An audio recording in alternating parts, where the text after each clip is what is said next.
Students, welcome to the channel.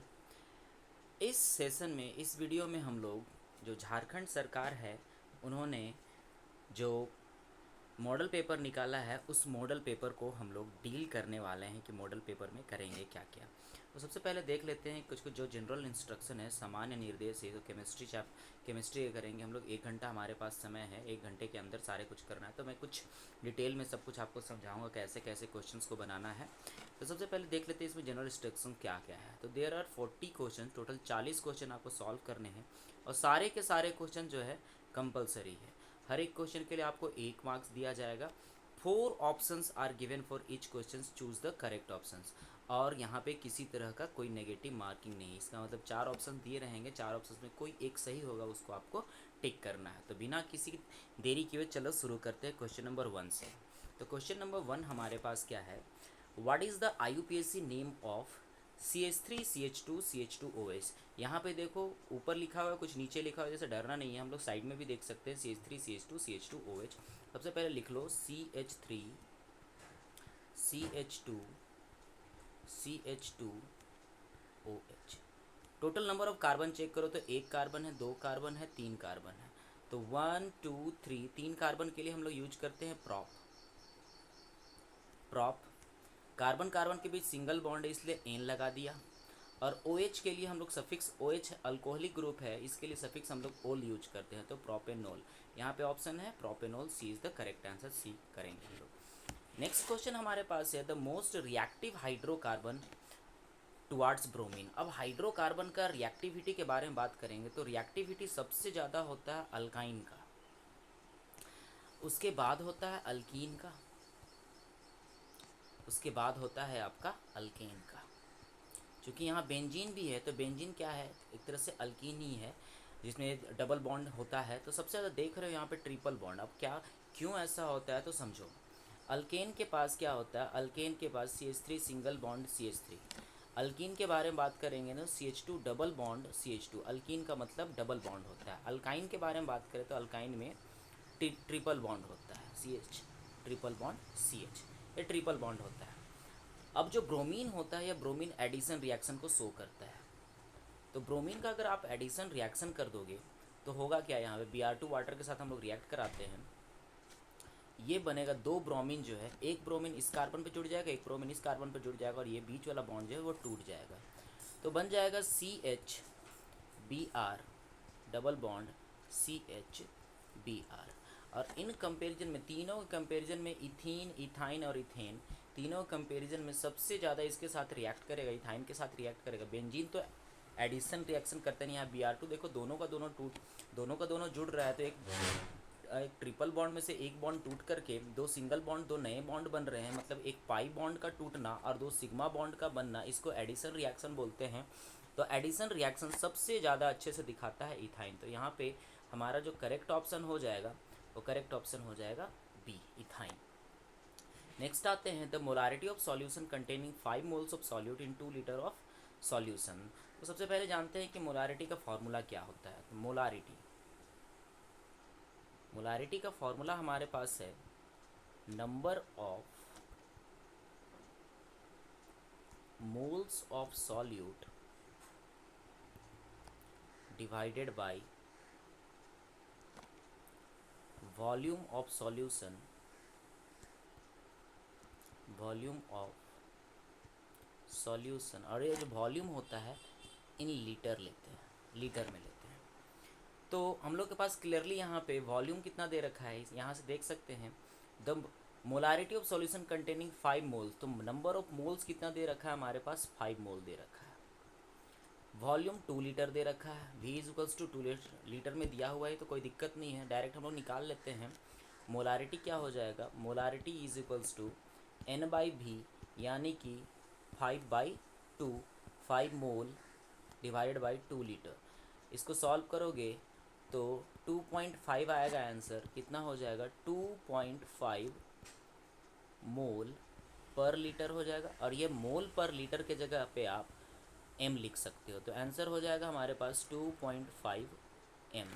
तो option number A हमारा सही हो जाएगा। अगला है हमारे पास What is the empirical formula of the compound containing 40% carbon, 6.7% hydrogen and 53.3% oxygen? तो इसको सॉल्व करने के लिए हम लोग क्या करते हैं, सबसे पहले एक बॉक्स इस तरह से बना लेना, क्या क्या लिखना, एलिमेंट लिखना, उसका परसेंटेज कितना है, उसका एटॉमिक मास कितना है, फिर उसमें मोल्स निकालेंगे तो मोल्स कैसे निकालेंगे, परसेंटेज डिवाइडेड बाय मास, फिर मोलर रेशियो निकालेंगे तो जो मोल आएगा उसमें जो स्मॉलेस्ट वैल्यू आएगा उसको निकालेंगे, और अगर पॉइंट वगैरह में आएगा उसको सिंपल होल नंबर रेशियो में निकालते हैं। चलो बनाते हैं, फिर समझ में आएगा कैसे होता है। एलिमेंट में हमारे पास कौन कौन से एलिमेंट है, कार्बन है, हाइड्रोजन है और ऑक्सीजन है। कार्बन का परसेंटेज दे रखा है 40%, हाइड्रोजन का परसेंटेज दे रखा है 6.7 और ऑक्सीजन का परसेंटेज दे रखा है 53.3। एटॉमिक मास के बारे में बात करें तो एटॉमिक मास कार्बन का होता है 12, हाइड्रोजन का होता है 1 और ऑक्सीजन का होता है 16। अब मोल्स निकालना है तो परसेंटेज बाय मास निकालेंगे। परसेंटेज बाय मास कहने का मतलब 40/12। सॉल्व करोगे तो आंसर आ जाएगा 3.33। ठीक है, नेक्स्ट बात करेंगे हम लोग 6.7 डिवाइडेड बाई 1, आंसर आएगा 6.7। फिर नेक्स्ट है हमारे पास 53.3 डिवाइडेड बाई 16, इसको सॉल्व करोगे तो आपका आएगा 3.33। तब हम लोग क्या निकालना है, मोलर रेशियो निकालना है। तो मोलर रेशियो जो भी हमारे पास मोल्स आया उसमें जो सबसे लोवेस्ट वैल्यू है, तो दिख रहा है 3.33, 3.33 और 6.7, तीन वैल्यू में 3.33 लोवेस्ट वैल्यू, उससे डिवाइड कर देंगे तीनों को। तो यहाँ पे क्या हो जाएगा 3.33 डिवाइडेड बाई 3.33, यानी कि आ जाएगा यहाँ पे 1। यहाँ पे 6.7 डिवाइडेड बाई 3.33 करोगे तो आ जाएगा 2.01।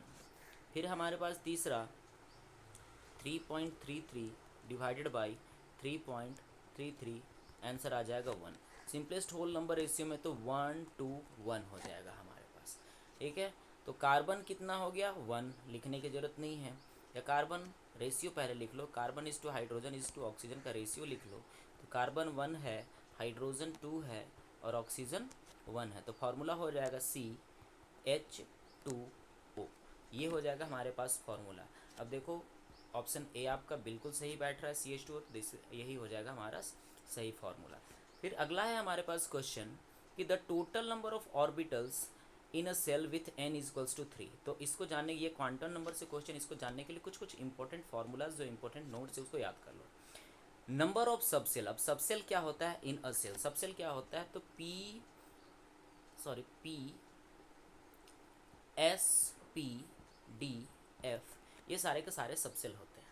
ठीक है, अब नंबर ऑफ ऑर्बिटल के बारे में बात करें तो S में ऑर्बिटल कितना होता है, तो एक ऑर्बिटल, P में ऑर्बिटल कितना होता है 3 ऑर्बिटल होते हैं, D में टोटल 5 होते हैं, 1 2 3 4 और 1 5, F में टोटल 7 होते हैं, 1 2 3 4 5 6 और 1 7 होते हैं। तो ये इनमें ये जो है हमारे पास ये ऑर्बिटल्स दिखा रहा है, इसके बाद इसको ऑर्बिटल बोलते हैं। तो सबको कैसे निकालते हैं उसके लिए फॉर्मूला पहले देख लो। अब number of subshell in a shell के बारे में बात करते हैं। तो सबसेल इन अ सेल कहने का मतलब इन अ सेल कहने का मतलब समझो पहले होता क्या है। ये हमारे पास न्यूक्लियस है, न्यूक्लियस के चारों तरफ ये पहला वाला K सेल होता है, दूसरा वाला L सेल, फिर उसी तरह से आगे बढ़ेंगे तो ये हमारे पास M सेल हो रहा है, KLM वैसे वैसे चलते जाता है। तो ये हो गया हमारा फर्स्ट सेल। तो फर्स्ट सेल में कितने रहेंगे, तो फर्स्ट सेल में केवल और केवल एक रहेगा। तो number of subshell in a cell, तो पहला सेल में एक सेल। नंबर ऑफ सेल के बारे में, number of subshell in a shell is equals to number of shell. तो पहले वाले में नंबर 1 है इसलिए इसका एक ही रहेगा, L का सेल नंबर 2 है तो इसमें 2 रहेगा, तो कौन कौन रहेगा, S भी रहेगा और P भी रहेगा। फिर S का सब सेल नंबर 3 के बारे में बात करेंगे तो इसमें S रहेगा, P रहेगा, D रहेगा एंड सो ऑन, इसी तरह से बढ़ते जाएगा। अब बात करते हैं number of orbital in a shell. एक सेल में, एक पर्टिकुलर सेल में कितने ऑर्बिटल, तो ये सेल हो गया K shell, L shell, M shell, इसमें कितने कितने हो गए, तो इसको हम लोग n स्क्वायर से जानते हैं। तो n स्क्वायर कैसे होगा चलो देख लो। तो पहले सेल में हमारे पास कितने ऑर्बिटल हैं 1, तो वन का n का वैल्यू अगर 1 रखें तो आंसर आ जाएगा 1। दूसरे सेल के बारे में बात करते हो S और P ऑर्बिटल है, दूसरे सेल में हम लोग बात करेंगे तो 2 का स्क्वायर कर लेंगे, कितना हो जाएगा 4। S में देख सकते हो 1 है, P में देख सकते हो 3 है, 1 और 3 कितना हो गया, टोटल 4 हो गया, सही है। तीसरे सेल के बारे में बात करेंगे तो 3 स्क्वायर लेंगे 9 हो जाएगा। तो तीसरे सेल में S P D तीनों होगा। तो S में कितना ऑर्बिटल 1, P में 1 2 3, तो 1 2 3 4, और डी में 5, 1 2 3 4 5, तो टोटल कितना हो गया 1 2 3 4 5 6 7 8 9, तो तीसरे सेल में हमारे पास 9। तो वैल्यू फार्मूला एकदम बिल्कुल सही है। तो हमारे पास अगर नंबर ऑफ ऑर्बिटल फाइंड करना है किसी सेल में तो n स्क्वायर से निकालेंगे। तो वही बोला था total number of orbital in a shell n equals to 3, n equals to 3 बोला है, तो हमारे पास कितना ऑप्शन आ जाएगा 9 आ जाएगा आंसर, करेक्ट आंसर। इसके अलावा भी कुछ और है कि नंबर ऑफ ऑर्बिटल, अगर सबसेल के बारे में बात करना है, सबसेल कहने का मतलब एस में कितना ऑर्बिटल, पी में कितना ऑर्बिटल, डी में कितना ऑर्बिटल, एफ में कितना ऑर्बिटल, तो ये फार्मूला से, इस फार्मूला से हम लोग निकालेंगे, जहाँ पे एल जो है एजीमुथल क्वांटम नंबर को शो करता है। तो एल का वैल्यू भी मैं यहाँ पे लिख दे रहा हूँ। एस के लिए यहाँ पे एल लिख रहा हूँ, यहाँ पे सबसेल लिख रहा हूँ। तो जीरो होगा तो एस ऑर्बिटल के लिए जीरो होता है, पी ऑर्बिटल के लिए 1 होता है, डी ऑर्बिटल के लिए 2 होता है और एफ ऑर्बिटल के लिए 3 होता है एल का वैल्यू। ठीक है, तो एल का वैल्यू अगर यहाँ पे आप पुट करोगे तो आपका नंबर ऑफ ऑर्बिटल मिल जाएगा। जैसे एस ऑर्बिटल में बात करेंगे तो एल का वैल्यू हम लोग 0 पुट करेंगे, तो 2 इंटू 0 कितना हो जाएगा 0 + 1, तो यहाँ पे एक ही ऑर्बिटल होता है एस वाले में। पी वाले में बात करेंगे तो एल का वैल्यू हम लोग यहाँ से 1 रख देंगे, 2 इंटू 1 कितना हो जाएगा 2, 2 + 1 3, तो यहाँ पे देख लो 3 ऑर्बिटल होता है।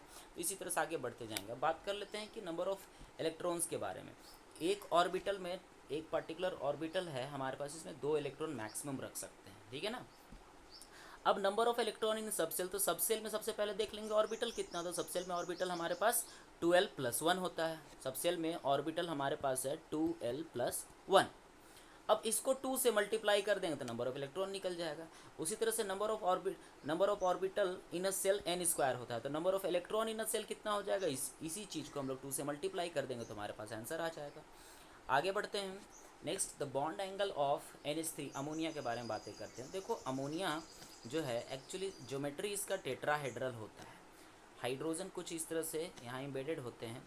अब यहाँ पे बॉन्ड एंगल जो होना चाहिए, यहाँ पे एक लोन पेयर होता है, बॉन्ड एंगल जो होना चाहिए 109.5 डिग्री होना चाहिए, लेकिन बॉन्ड एंगल 109.5 डिग्री ना हो करके बॉन्ड जो होता है थोड़ा सा कम होता है। क्यों होता है उसको चेक करते हैं। जैसे देखो नाइट्रोजन है हमारे पास, हाइड्रोजन, दूसरा हाइड्रोजन, या तीसरा हाइड्रोजन लगेगा, और यहाँ पे हम लोग का लोन पेयर है, एक hydrogen, 2 hydrogen, 3 hydrogen. Bond angle होना चाहिए तो 109, लेकिन यहाँ पे लोन पेयर है। लोन पेयर क्या करता है, जितने भी बॉन्ड पेयर हैं बॉन्ड पेयर को थोड़ा सा पुश करता है।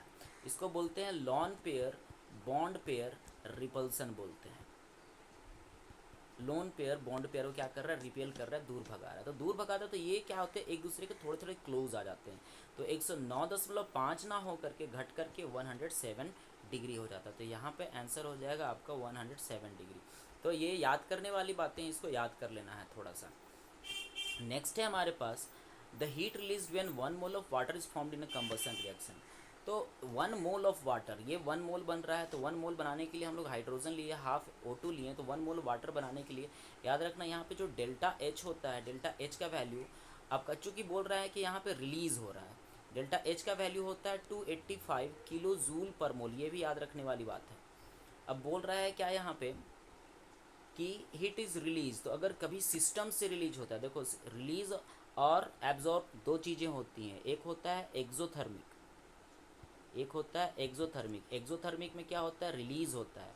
दूसरा होता है आपका इंडोथर्मिक। इंडोथर्मिक रिएक्शन कभी भी होगा उसमें एब्जॉर्ब होगा, हीट को एब्जॉर्ब मतलब सिस्टम के पास आ रही है। अगर सिस्टम है तो यहाँ पे बाहर से हीट आ रहा है, उसको इंडोथर्मिक बोलेंगे। ये अगर सिस्टम है, सिस्टम से बाहर जा रहा है, इसको एक्सोथर्मिक बोलेंगे। तो देख रहे हो यहाँ सिस्टम से अगर हीट बाहर जा रहा है तो सिस्टम के पास धीरे धीरे हीट कम हो जा रहा है, तो कम हो रहा है तो उसको हम लोग नेगेटिव में लिखते हैं।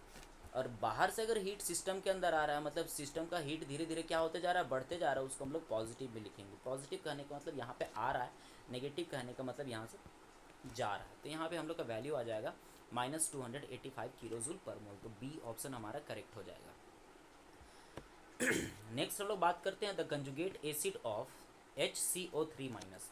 अब एसिड ऑफ, तो ये हमारे पास बेस है, this is our base HCO3-।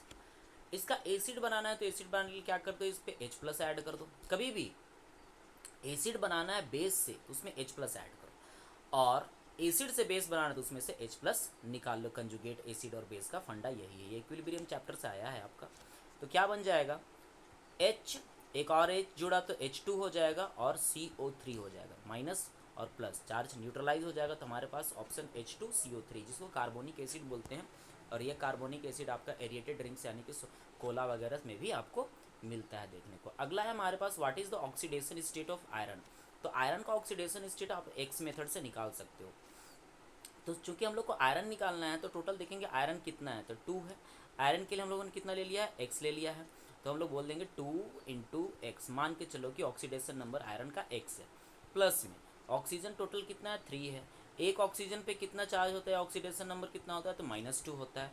इसको तो टोटल पे देखेंगे चार्ज, तो टोटल पे चार्ज 0 है, कोई चार्ज इसलिए हम लोग यहाँ पे 0 लिख देंगे।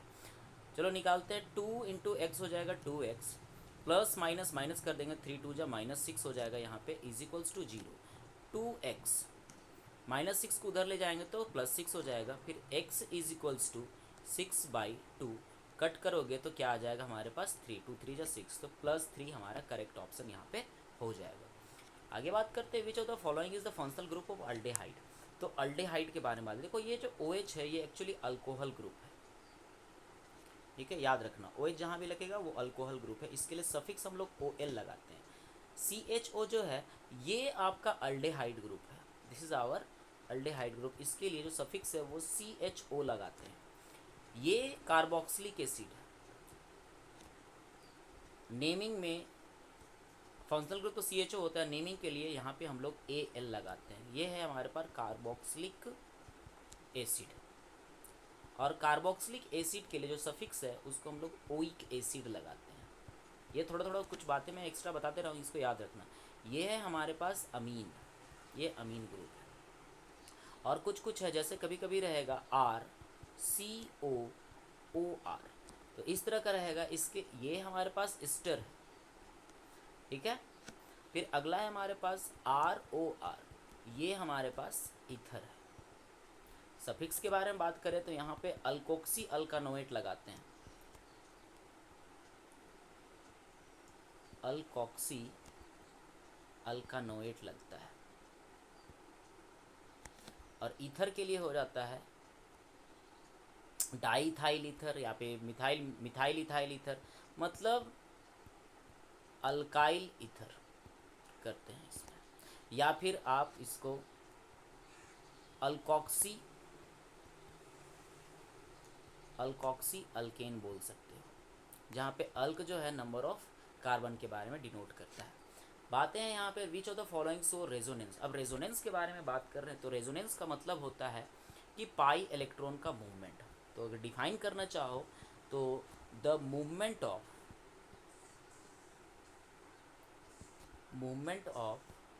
पाई इलेक्ट्रॉन मतलब डबल बॉन्ड वाले इलेक्ट्रॉन इन अ मॉलिक्यूल, उसको क्या बोलते हैं हम लोग, रेजोनेंस बोलते हैं।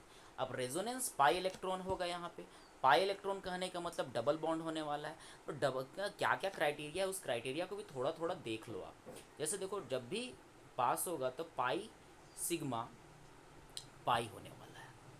दूसरा अगर हो सकता है क्राइटेरिया, तो पाई सिग्मा नेगेटिव चार्ज हो सकता है, पाई सिग्मा पॉजिटिव चार्ज हो सकता है, पाई सिग्मा लोन पेयर हो सकता है, पाई सिग्मा फ्री रेडिकल्स हो सकते हैं।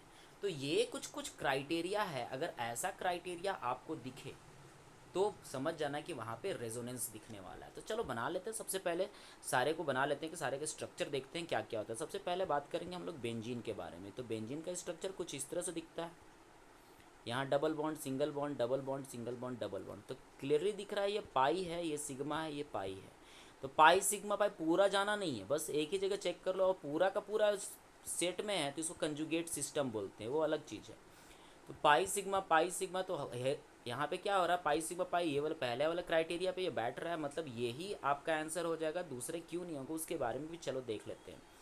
इथेन के बारे में बात करेंगे तो CH3 होता है, ये होता है स्ट्रक्चर इथेन का। तो यहाँ पे केवल और केवल सिग्मा बॉन्ड मतलब कि सिंगल बॉन्ड है, पाई बॉन्ड कहने का मतलब डबल बॉन्ड को पाई बॉन्ड कहते हैं। इथेनॉल के बारे में चेक करते हैं, तो इथेनॉल क्या होता है, CH3CH2OH, यहाँ पर भी केवल सिंगल बॉन्ड है, डबल बॉन्ड है ही नहीं तो होगा नहीं। फिर तीसरा है मीथेन CH4, इसमें तो एक ही कार्बन है, तो इसमें रेजोनेंस पॉसिबल ही नहीं है। अगला है हमारे पास what is the hybridisation of carbon in ethene. तो हाइब्रिडाइजेशन के लिए सबसे पहले क्या करना है, 2-3 स्टेप याद रखना। सबसे पहले क्या करो, आप स्ट्रक्चर बना लो। स्ट्रक्चर बनाने के बाद दूसरा स्टेप आपको क्या करना है, आप इसमें फाइंड करो lone pair and bond pair. Lone pair और बॉन्ड पेयर कितना है, फाइंड करने के बाद आपको क्या करना है, तीसरे स्टेप में इनको ऐड कर दो, lone pair plus bond pair को ऐड कर दो, आपको हाइब्रिडाइजेशन मिल जाएगा। तो हाइब्रिडाइजेशन शुरू कहाँ से करेंगे, तो एस से शुरू करेंगे, फिर पी में जाएंगे, फिर डी में जाएंगे, एफ तक जाता नहीं है, बहुत कम बार होता है। कभी कभी क्या हो जाता है कि एस पी डी हम लोग चल रहे हैं, फिर कभी कभी होता है डी एस पी वाला भी चलता है। तो डी एस पी अभी नहीं जानना है, नहीं इस क्वेश्चन अभी इस क्वेश्चन में यूज नहीं होगा। जानने के लिए तो जानना है, डी एस पी वाला भी इस क्वेश्चन में यूज नहीं होगा, इसलिए डी एस पी वाला छोड़ देते हैं, एस पी डी वाला अभी याद रखेंगे हम लोग। तो चलो सबसे पहले स्ट्रक्चर बनाते हैं C2H4 का। तो क्लियरली दिख रहा है जो C2H4 है CnH2n के फॉर्मूले में है। CnH2n किसका होता है, तो CnH2n आपका अल्कीन का होता है। अल्कीन मतलब एक डबल बॉन्ड होगा, दो कार्बन के बीच में डबल बॉन्ड हम लोगों ने इस तरह से लगा दिया, दो हाइड्रोजन इसके पास हम लोगों ने लगा दिया। तो एक हाइड्रोजन यहाँ पे ऐसे, दूसरा हाइड्रोजन यहाँ पे ऐसे, एक हाइड्रोजन यहाँ पे, दूसरा हाइड्रोजन यहाँ पे, दो हाइड्रोजन हम लोग दोनों जगह लगा दिए। अब देखेंगे स्ट्रक्चर तो हम लोग का बन गया लोन पेयर बॉन्ड पेयर। देखते हैं तो लोन पेयर कहने के मतलब फ्री इलेक्ट्रॉन तो दिख नहीं रहा, ना ही इस कार्बन पे ना ही इस कार्बन पे कोई इलेक्ट्रॉन। कार्बन के पास 4 इलेक्ट्रॉन होते हैं, 1 इलेक्ट्रॉन, 2 इलेक्ट्रॉन, 3 इलेक्ट्रॉन और 4 इलेक्ट्रॉन, चारों इलेक्ट्रॉन बॉन्ड में पार्टिसिपेट कर गए हैं। तो सारे के सारे बॉन्ड पेयर ही बन चुके हैं। इंपॉर्टेंट थिंग यहाँ पे ये है कि इंपॉर्टेंट बातें याद रखना है कि जो डबल बॉन्ड होगा और जो ट्रिपल बॉन्ड होगा वो कंसिडर्ड एज वन बॉन्ड या सिंगल बॉन्ड, उसको हाइब्रिडाइजेशन के लिए, हाइब्रिड सिर्फ और सिर्फ हाइब्रिडाइजेशन के लिए, ठीक है। तो यहाँ पर इस कार्बन में चेक करो कितने बॉन्ड ये बना रहा है, तो 1 यहाँ पे, 2 यहाँ पे और 3 यहाँ पे, क्योंकि डबल बॉन्ड को एक ही एंटिटी काउंट करना, तो टोटल 3 हो गया। तो कहाँ शुरू करेंगे, एस। पी में टोटल 3 होते हैं, पी में 3 होते हैं, तो पी पी 2 ही लिए हम लोग, एस का 1 ही होता है, तो एस का 1 ले लिए, पी का 2 लिए, तो कितना हो जाएगा, sp2 हो जाएगा। इस कार्बन पे चेक करेंगे तो इस कार्बन पे कितना, एक बॉन्ड यहाँ, दूसरा बॉन्ड यहाँ पे और तीसरा बॉन्ड यहाँ पे, डबल बॉन्ड को सिंगल बॉन्ड कंसीडर करने वाला। तो यहाँ पे भी spp यानी कि sp2 इसके लिए होगा। तो हमारे पास बी नंबर ऑप्शन करेक्ट हो जाएगा। अगला है हमारे पास what is the IUPAC name of CH3CH2CHO। तो ये क्लियरली दिख रहा है, थोड़ी देर पहले पढ़े थे। CHO क्या है आपका, अल्डेहाइड ग्रुप है, this is our aldehyde group. Aldehyde के लिए हम लोग अल लगाते हैं, यहाँ पे चेक करना है कि अल यहाँ भी लगा हुआ, यहाँ भी लगा हुआ, यहाँ भी लगा हुआ। अल तो हम लोगों ने चेक कर लिया। अब यहाँ पे नाम अलग अलग, प्रोपेनल, इथेनल, मिथेनल। तो ये याद रख लेना कि 1 नंबर के लिए मेथ यूज करते हैं, 2 नंबर के लिए 3 के लिए प्रॉप, 4 के लिए ब्यूट, 5 के लिए पेंट, 6 के लिए हेक्स, 7 के लिए हेप्ट, 8 के लिए ओक्ट और 9 के लिए नॉन और 10 के लिए डेक यूज करते हैं। तो कार्बन चेक कर लो कितना है, 1 2 3। और यहाँ पे मजे की बात ये कि फंक्शनल ग्रुप वाला कार्बन भी हम लोग ऐड करते हैं। तो 3 कार्बन टोटल हो गए, तो 3 के लिए हम लोग क्या यूज करना है, प्रॉप यूज करना है। तो प्रॉप, और कार्बन कार्बन के बीच में अगर सिंगल बॉन्ड होगा उसके लिए एन यूज करेंगे, डबल बॉन्ड होगा उसके लिए इन यूज करेंगे और ट्रिपल बॉन्ड होगा उसके लिए आइन यूज करेंगे। तो यहाँ पे आप बना लेना अच्छे से, CH3 single bond CH2 CHO। तो कार्बन कार्बन के बीच क्या है आपका, सिंगल बॉन्ड ही है। और अगर सिंगल बॉन्ड है यहाँ पे तो क्या यूज करेंगे हम लोग, एन करेंगे। तो प्रोपेनल ये हो जाएगा correct answer, option number A. Next हम लोग आते हैं the reaction of ethene with hydrogen in presence of निकल। अब इथीन का रिएक्शन ऑफ इथीन का रिएक्शन हाइड्रोजन, तो CH2 डबल बॉन्ड CH2, इसको अगर आप रिएक्शन करवा लो हाइड्रोजन के साथ इन द प्रेजेंस ऑफ निकल, तो आपका बनता है, देखो ये हाइड्रोजन मैं इसको एक्सपैंड करके लिख रहा हूँ आपके लिए। H2 को H और H लिखता हूँ, यहाँ पे ये बॉन्ड टूटता है और यहाँ डबल बॉन्ड वाला एक टूटता है, और एक हाइड्रोजन इसके पास, दूसरा हाइड्रोजन इसके पास। तो क्या हो जाएगा, CH2 पहले से था, एक हाइड्रोजन यहाँ पे आया, तो इस हाइड्रोजन को यहाँ ना लिख करके मैं इसे यहीं पे लिख देता हूँ, CH3 हो गया, सिंगल बॉन्ड CH3। अब चूंकि यहाँ पे देखो एडिशन ऑफ हाइड्रोजन हो रहा है, तो इसको हम लोग हाइड्रोजिनेशन बोलते हैं। उसी तरह से एडिशन ऑफ हैलोजन कहने का मतलब Cl2 या फिर Br2 या फिर F2 या फिर I2, इनमें से कोई एडिशन होता है तो उसको हैलोजिनेशन बोलते हैं। नाइट्रेशन में नाइट्रोजन का ऑक्साइड होता तो उसको नाइट्रेशन बोलते हैं। सल्फोनेशन में सल्फर का ऑक्साइड अगर ऐड होता है उसको सल्फोनेशन बोलते हैं। तो याद रखना कि जिसका इन एडिशन टू मैं कुछ और बता दे रहा हूँ, अगर वाटर आपका ऐड होगा उसको हाइड्रेशन बोलेंगे, हाइड्रेशन, ठीक है। आपका अल्काइल ग्रुप अगर ऐड होगा तो उसको अल्काइलेशन बोलते हैं, अल्काइलेशन, फ्रीडल क्राफ्ट अल्काइलेशन वगैरह वगैरह होता है। तो ये सब कुछ कुछ जो है अल्काइलेशन का, ये सब जो है ये सबको भी अच्छे से याद कर लें। तो हाइड्रेशन हम लोग मतलब एडिशन ऑफ हाइड्रोजन हो गया, हैलोजिनेशन एडिशन ऑफ हैलोजन हो गया, हैलोजन में क्लोरीन, ब्रोमीन, फ्लोरीन और आयोडीन। इसी तरह से चलो आगे बढ़ते हैं। Which of the following is saturated hydrocarbon. Saturated का मतलब समझ लो, ध्यान देना, सैचुरेटेड का मतलब कार्बन 4 सिंगल बॉन्ड बनाएगा, इसको सैचुरेटेड समझ लेना, ठीक है। सिंपल सा भाषा में सैचुरेटेड का मतलब सिंपल सा ऐसा होता है कि उसमें और ज़्यादा bond, maximum number of bond वो बना सकता है, उसको सैचुरेशन बोलते हैं। जैसे देखो यहाँ पे हम लोग बोलते हैं कि मैक्सिमम नंबर बॉन्ड तो ये भी बना रहा है, ये भी 4 बॉन्ड बना रहा है, लेकिन हम लोग इसको हाइब्रिडाइजेशन में जाएंगे तो हाइब्रिडाइजेशन में इसको कैंसिल, इसको एक दोनों में से किसी एक को यूज करते हैं, इसीलिए यहाँ पे नहीं बोल सकते हैं कि ये मैक्सिमम बनाया, ये मैक्सिमम और भी एक दो बना सकता था, तो इसको हम लोग सैचुरेटेड नहीं बोलेंगे। सैचुरेटेड करने का मतलब पूरा का पूरा सिंगल बॉन्ड बनाएगा, सिंपल सा उसी को बात करते हैं। तो कार्बन कार्बन में अगर डबल बॉन्ड है, कार्बन कार्बन में अगर ट्रिपल बॉन्ड है तो ये अनसैचुरेटेड कहलाएगा। तो कभी अगर अनसैचुरेटेड वाला क्वेश्चन आ जाएगा तो ये याद रख लेना कि इस तरह से बनाना है। तो सैचुरेटेड के लिए सिंगल सिंगल बॉन्ड। अब चारों का स्ट्रक्चर बना लो, चारों का स्ट्रक्चर बनाओगे तो आपको पता चल जाएगा कौन सा आंसर है। इथाइन के बारे में बात करें तो इथाइन YN लगाया मतलब ट्रिपल बॉन्ड वाला हो गया। इथ का मतलब 2 कार्बन, 2 कार्बन हम लोगों ने बना लिया, आइन लिखा हुआ यानी कि ट्रिपल बॉन्ड। अब क्या बचा हमारे पास, एक दोनों के पास एक एक बॉन्ड बनाने का बचा है, 3 बॉन्ड बना लिए, एक बॉन्ड और बना सकता है, तो एक बॉन्ड किसके साथ बनाएगा, और हाइड्रोजन के साथ, तो ये हम लोगों ने लिख लिया। इथीन मतलब डबल बॉन्ड, कार्बन कार्बन के बीच डबल बॉन्ड। अब 2 बॉन्ड बनाया, 2 और बॉन्ड बना सकता है, 2 और बॉन्ड के लिए 2 हाइड्रोजन दोनों के पास जोड़ दो, ये हो गया इथीन। फिर बात करते हैं मीथेन के बारे में। तो मीथ का मतलब 1 कार्बन, एन लिखा हुआ मतलब 4 हाइड्रोजन यहाँ पे लगने वाले हैं, 1 2 3 और एक 4 हाइड्रोजन हो गया। फिर लास्ट हमारे पास बेंजीन। बेंजीन कुछ इस तरह से दिखता है आपका, ये लाइन स्ट्रक्चर है बेंजीन। तो यहाँ पे भी डबल बॉन्ड है, यहाँ पे डबल बॉन्ड, यहाँ पे ट्रिपल बॉन्ड। तो ये तीनों तो नहीं होंगे, ये नहीं होने वाला, ये नहीं होने वाला, ये नहीं होने वाला, ये मीथेन हो जाएगा हमारे पास आंसर। इसका करेक्ट ऑप्शन सी हो जाएगा। अगला है हमारे पास which period of the periodic table contains noble gas. अब पीरियड में देख लो कौन कौन नोबल गैस कहाँ कहाँ लाइक करते हैं। सबसे ऊपर आता है हमारे पास हीलियम, देन आता है नियॉन, देन आता है आर्गन, देन आता है क्रिप्टॉन, देन आता है जेनॉन, और इसके बाद आता है रेडॉन। तो अब बात कर लेते हैं कि हीलियम जो होता है period number 1 2, neon 2, argon 3, krypton 4, xenon 5 और रेडॉन 6 में आता है।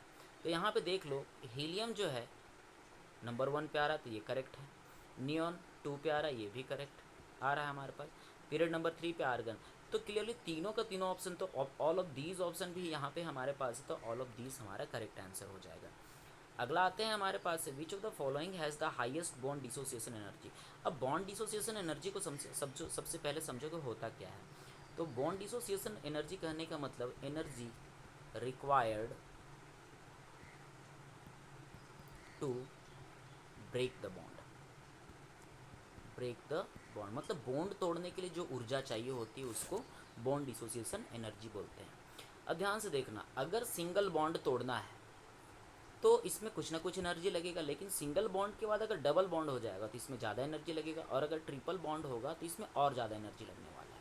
तो कहने का मतलब अगर हम लोग यहाँ पे बात करें तो बॉन्ड एनर्जी जो होगा, बॉन्ड एनर्जी जो होगा वो directly proportional to bond order होगा। बॉन्ड ऑर्डर कहने का मतलब द नंबर ऑफ बॉन्ड्स। तो नंबर ऑफ बॉन्ड्स अगर ज़्यादा हुए तो बॉन्ड एनर्जी भी ज़्यादा लगने वाला है। तो चेक कर लेते हैं इनमें, ये जो हमारे पास कुछ मॉलिक्यूल्स हैं, इन मॉलिक्यूल्स में कितने बॉन्ड बने हुए हैं। H2 को लिखते हैं तो H सिंगल बॉन्ड बना हुआ है, Cl2 को लिखेंगे तो Cl सिंगल बॉन्ड, O2 के लिए O डबल बॉन्ड यहाँ लगता है। याद रखना इसमें कौन किस में क्या लगता है। नाइट्रोजन के पास ट्रिपल बॉन्ड लगता है। तो क्लियरली दिख रहा है यहाँ 3 बॉन्ड तोड़ना है। बॉन्ड ऑर्डर सबसे ज़्यादा, तो बॉन्ड एनर्जी भी सबसे ज़्यादा पूछ के आ रहा है, हाईएस्ट बॉन्ड एनर्जी, तो नाइट्रोजन का केस हो जाएगा, डी ऑप्शन हमारा करेक्ट हो जाएगा आंसर। अगला है हमारे पास the shape of XeO4 molecule. तो यहाँ पे भी हाइब्रिडाइजेशन आपको निकालना पड़ेगा, उसके बाद शेप वगैरह के बारे में हम लोग चलेंगे। तो हाइब्रिडाइजेशन निकालने के लिए एक फार्मूला है, उस फार्मूले को याद रख लो। Hybridisation is equals to 1/2 V plus M minus C plus A। अब यहाँ पे V valence electron of central metal atom है, शॉर्ट फॉर्म में लिखा हूँ, एम जो होता है number of monovalent item. Monovalent item कहने का मतलब होता है जिसकी वैलेंसी 1 होती है। देन आता है हमारे पास सी चार्ज ऑन कटायन। अगर कोई कटायन मतलब कोई पॉजिटिव चार्ज उसको माइनस कर देना है। फिर ए मतलब चार्ज ऑन आयन है, अगर कोई नेगेटिव आयन है उसको हम लोग क्या कर देना है, प्लस करना है। तो हम लोगों ने वैल्यू रखा। वैलेंस इलेक्ट्रॉन जेनॉन के पास आउटर मोस्ट में 8 होते हैं, तो 8 हम लोगों ने रख लिया। मोनो एटॉमिक, अब मोनो एटॉमिक जान रहे हो कि फ्लोरीन का वैलेंसी 1 होता है, तो मोनो एटॉमिक टोटल 4 हो गया। इसके ऊपर ना ही कोई पॉजिटिव चार्ज है ना ही कोई नेगेटिव चार्ज है, इसलिए 0 0 रख दिया। 8 + 4 12 हो गया। कट के तो हम लोग के पास आ गया 6। तो कहने का मतलब इसका जो हाइब्रिडाइजेशन हो जाएगा वो 6 हो जाएगा। तो 6 के लिए शुरू कैसे करेंगे, तो 6 ध्यान से देखो, sp3d2 ये हो जाएगा 6। एस का 1 पी का 3, टोटल 3 और 1 4 हो गया, और डी का 2, तो टोटल 6 होगा। तो sp3d2 के लिए जो ज्योमेट्री होता है वो ज्योमेट्री हम लोग टेट्राहेड्रल यूज करते हैं। अब टेट्राहेड्रल ज्योमेट्री देखो होता कैसे है, ध्यान से देखना। तो हमारे पास सेंट्रल मेटल एटम के नाम पे यहाँ पे जेनॉन है। टेट्राहेड्रल ज्योमेट्री तो एक यहाँ पे, दूसरा यहाँ पे, तीसरा यहाँ पे, चौथा यहाँ पे, 5 और 6, जिसमें कि ये जो 4 हैं ये आपका एक प्लेन पे लाई करते हैं। ये चारों का चारों एक प्लेन पे लाई करते हैं, ठीक है। और एक प्लेन के ऊपर और एक प्लेन के नीचे, इसलिए इसको स्क्वायर बाई पिरामिडल भी बोलते हैं। अब एक्स ई के साथ देखते हैं जुड़ा क्या क्या है। F4 जुड़ा हुआ है, तो सबसे पहले हम लोग F कहाँ पे लगाएंगे, तो F हम लोग प्लानर पोजीशन पे लगाएंगे, यहाँ लगा दिया। तो और 2 इलेक्ट्रॉन इसके पास थे, 2 लोन पेयर बच जाए, टोटल 8 होते हैं, तो 1 2 3 4 इलेक्ट्रॉन यूज हो गया। तो 2 इलेक्ट्रॉन नीचे रह गए, 1 लोन पेयर नीचे रह गया, 1 लोन पेयर ऊपर रह गया। तो लोन पेयर को मैं दिखाने के लिए थोड़ा सा अच्छे से बना दूँ ताकि पता चले कि ये लोन पेयर वाला है। अब बात करते हैं तो ज्योमेट्री में तो हम लोग यूज करेंगे, ज्योमेट्री जो हो जाएगा हमारा टेट्राहेड्रल। लेकिन ज्योमेट्री में लोन पेयर को हम लोग को दिखाते हैं, लेकिन शेप के बारे में बात करेंगे तो शेप में हम लोग लोन पेयर को नहीं दिखाते हैं। शेप में लोन पेयर नहीं हो पाता है। तो अगर शेप के बारे में बात करेंगे तो ये लोन पेयर हम लोग को दिखेगा ही नहीं। तो लोन पेयर के अलावा जो इसका शेप होगा कि क्या हो जाएगा, स्क्वायर शेप का तो दिख रहा है, और एक प्लेन पे लाई कर रहा है, तो शेप हो जाएगा आपका स्क्वायर प्लानर। ये हो जाएगा B number correct answer. Next आता है हमारे पास, which of the following molecule is polar. Polar का मतलब क्या होता है, जिसका मैग्नेटिक मोमेंट जो होता है 0 होता है, मतलब जिसमें पॉजिटिव नेगेटिव चार्ज जो होता है वो जनरेट नहीं होता है। अब पॉजिटिव नेगेटिव चार्ज जनरेट नहीं होता, देखते हैं किसमें पॉजिटिव नेगेटिव चार्ज जनरेट नहीं हो पा रहा है, क्यों उसमें पॉजिटिव नेगेटिव चार्ज जनरेट नहीं हो पा रहा है, चलो देख लेते हैं। सबसे पहले कार्बन डाइऑक्साइड का हम लोग स्ट्रक्चर बनाते हैं। तो कार्बन डाइऑक्साइड का स्ट्रक्चर कुछ इस तरह से होता है। अब this is the structure of carbon dioxide. तो यहाँ पे हम लोग देख रहे हो तो कार्बन और ऑक्सीजन में, ऑक्सीजन चूँकि ज़्यादा इलेक्ट्रोनेगेटिव है इसलिए इलेक्ट्रॉन को अपने तरफ खींचना चाहेगा। यहाँ कार्बन और ऑक्सीजन में ऑक्सीजन ज़्यादा इलेक्ट्रोनेगेटिव है, तो यहाँ ये इलेक्ट्रॉन को अपने तरफ खींचना चाहेगा। अब ऑक्सीजन अपने तरफ इलेक्ट्रॉन को खींच रहा है, यहाँ भी ऑक्सीजन अपने तरफ इलेक्ट्रॉन को खींच रहा है। तो क्या हो रहा है, ये वाला जो खींचने का हो रहा है मैग्नेटिक पावर, जो मैग्नेटिक मोमेंट निकलता है इसके कारण पॉजिटिव नेगेटिव चार्ज, यहाँ पे उसको कैंसिल कर दे रहा है। तो ये जो फोर्स है दोनों खींच रहा है, उसको कैंसिल आउट, एक दूसरे कैंसिल आउट कर दे रहा है। तो यहाँ पे रिजल्टेंट जो पोलैरिटी हो गया या रिजल्टेंट मैग्नीट्यूड जो हो जाएगा वो 0, यानी कि म्यू इक्वल्स टू यहाँ पे 0 हो जाएगा। CH4 के बारे में बात करें तो CH4 का स्ट्रक्चर कुछ इस तरह से दिखता है। C 2 प्लेन में, एक प्लेन के बाहर होता है जिसको हम लोग डैश्ड वे से शो करते हैं, दूसरा प्लेन के अंदर होता है, पीछे की तरफ होता है जिसको सॉलिड वे से शो करते हैं। तो हमारे पास हाइड्रोजन हाइड्रोजन हाइड्रोजन और हाइड्रोजन और कार्बन में ज़्यादा इलेक्ट्रोनेगेटिव कार्बन है, इसलिए कार्बन की तरफ इलेक्ट्रॉन जाने वाले हैं। यहाँ पे भी कार्बन की तरफ इलेक्ट्रॉन जाएंगे, यहाँ पे भी कार्बन की तरफ इलेक्ट्रॉन जाएंगे, यहाँ पे भी कार्बन की तरफ इलेक्ट्रॉन जाएंगे। अब ऊपर से नीचे आ रहा है, ये तीनों भी इधर जा रहा है, तो हम लोग ये तीनों अलग अलग डायरेक्शन, तो अलग अलग डायरेक्शन के लिए एक रिजल्टेंट डायरेक्शन अगर आप बना लो तो ऊपर की तरफ, तो ये नीचे से ऊपर की तरफ वाला और ये जो ऊपर से नीचे की तरफ वाला एक दूसरे क्या कर देगा, कैंसिल कर देगा। तो यहाँ पे म्यू इक्वल्स टू 0 अगेन हो जाएगा। अब बात करते हैं तीसरा नंबर जो हमारे पास है वो अमोनिया का। तो अमोनिया का स्ट्रक्चर सबसे पहले बना लो, एक N यहाँ पे, दूसरा हाइड्रोजन यहाँ पे, सॉलिड वेज में कर लेते हैं, टेट्राहेड्रल इसका ज्योमेट्री होता है, एक हाइड्रोजन यहाँ पे और एक हाइड्रोजन यहाँ पे, और इसके पास एक लोन पेयर जो बचता है वो इस तरह से रहता है। अब याद रखना कि जो लोन पेयर होता है लोन पेयर और बॉन्ड पेयर में, तो लोन पेयर की तरफ क्या होता है, इलेक्ट्रॉन जाना चाहता है, इलेक्ट्रॉन हमेशा लोन पेयर की तरफ इलेक्ट्रॉन जाना चाहता है या उधर पुल क्रिएट होता है। अब हाइड्रोजन और नाइट्रोजन के बारे में बात करें तो ज़्यादा इलेक्ट्रोनेगेटिव तो नाइट्रोजन है, तो नाइट्रोजन की तरफ इलेक्ट्रॉन जाएगा, यहाँ नाइट्रोजन की तरफ इलेक्ट्रॉन जाएगा, यहाँ पे भी नाइट्रोजन की तरफ इलेक्ट्रॉन जाएगा। तो इलेक्ट्रॉन का शिफ्टिंग तीनों तरफ से हो रहा है, तो तीनों तरफ से एक रिजल्टेंट बना देंगे, तो रिजल्टेंट ऊपर की तरफ बना रहे हैं, तो यहाँ से ऊपर की तरफ जा रहा है, यहाँ से भी ऊपर की तरफ जा रहा है, मतलब एक साइड डायरेक्शन होते जा रहा है। तो कहने का मतलब इस पार्ट में आपका पॉजिटिव चार्ज जनरेट हो जाएगा, जिधर से इलेक्ट्रॉन जा रहा है वहाँ पे पॉजिटिव चार्ज जनरेट हो जाएगा, और जिधर जा रहा है इलेक्ट्रॉन वहाँ पे क्या हो जाएगा, नेगेटिव पार्ट। तो पॉजिटिव पार्ट जनरेट हुआ, नेगेटिव पार्ट जनरेट हुआ, तो मतलब दो अलग अलग पोल तो बन गए, तो अलग अलग पोल बन गए, कहने का मतलब यहाँ म्यू तो जीरो नहीं होने वाला है, तो यहाँ पे म्यू अगर जीरो नहीं होगा तो यही पोलर कंपाउंड हो जाएगा, तो NH3 आपका करेक्ट हो जाएगा। BF3 के बारे में भी चलो देख लेते हैं कि BF3 क्यों नहीं होगा। अब बी जो है BF3 का स्ट्रक्चर कुछ इस तरह से होता है, फ्लोरीन, फ्लोरीन और फ्लोरीन, तो तीनों क्या होते हैं, ट्राइगोनल प्लानर शेप होता है। यहाँ पर देखो फ्लोरीन ज़्यादा इलेक्ट्रोनेगेटिव तो अपने तरफ खींच रहा है, फ्लोरीन ज़्यादा इलेक्ट्रोनेगेटिव तो अपने तरफ खींचेगा, फ्लोरीन ज़्यादा इलेक्ट्रोनेगेटिव तो अपने तरफ। इन दोनों का रिजल्टेंट क्या हो जाएगा, नीचे की तरफ, इसका रिजल्टेंट ऊपर की तरफ, तो ऊपर नीचे ये दूसरे एक दूसरे क्या कर देगा, कैंसिल कर देगा, तो यहाँ पे भी म्यू इक्वल्स टू जीरो हो जाएगा। तो 1 2 3 केस में आपने देखा म्यू इक्वल टू जीरो, लेकिन NH3 के केस में आपका mu is not equal to zero, तो आपका करेक्ट ऑप्शन सी ही हो जाएगा। अगला क्वेश्चन है हमारे पास, what is the molarity of solution containing 5 gram of NaOH in 250 ml।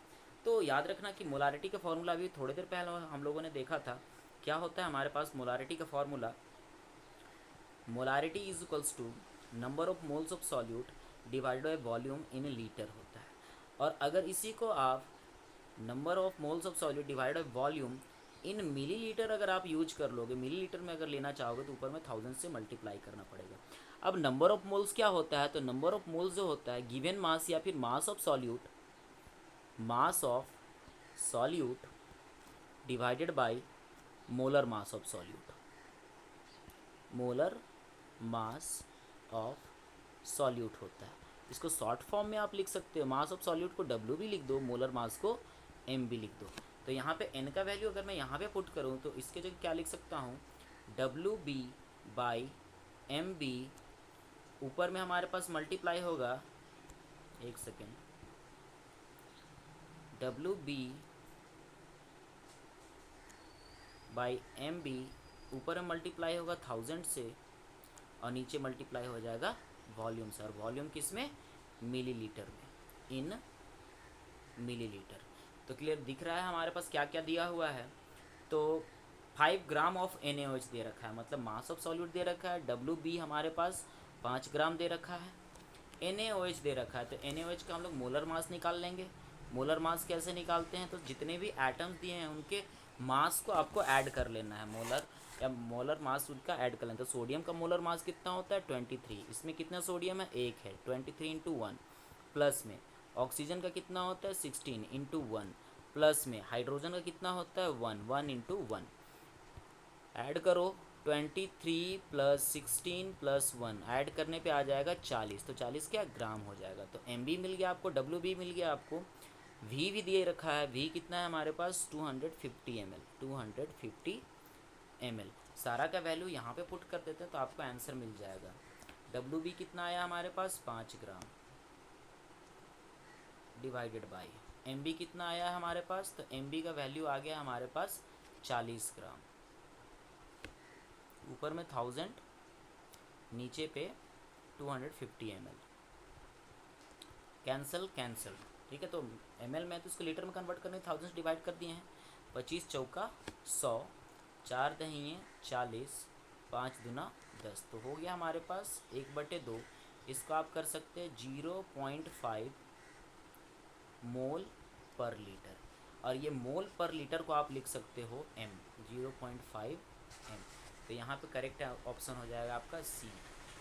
आगे बढ़ते हैं, which of the following has highest mass percentage of carbon, क्या बोल रहा, highest mass percentage of carbon. तो जब हम लोग बात करते हैं मास परसेंट के बारे में, तो मास परसेंट को चेक कैसे करते हैं, चलो देखते हैं उसके बारे में। उससे पहले क्या करेंगे, हम लोग के पास जो मास है, जिसका भी मास निकालना है, डिवाइडेड बाई टोटल मास, जिसका भी निकालना है उसका ऊपर रखेंगे, divided by total mass into 100 करने वाले हैं, ठीक है। तो आगे बढ़ते हैं, हम लोग चेक करते हैं क्या क्या होने वाला है। तो सबसे पहले बात करते हैं मीथेन के केस में। तो मीथेन का फॉर्मूला क्या है, CH4। इसमें कार्बन की संख्या कितनी है, 1 है। हाइड्रोजन की संख्या कितनी है, 4 है। तो कार्बन की संख्या 1 के लिए हम लोग क्या यूज करेंगे, 12।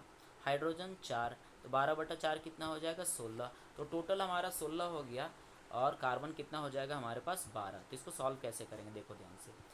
12 बटे mass of carbon divide by total mass, 12/16 गुना 100 करेंगे। इसको जब आप कैलकुलेट करोगे कितना हो जाएगा, कर लो, कितना हो जाएगा,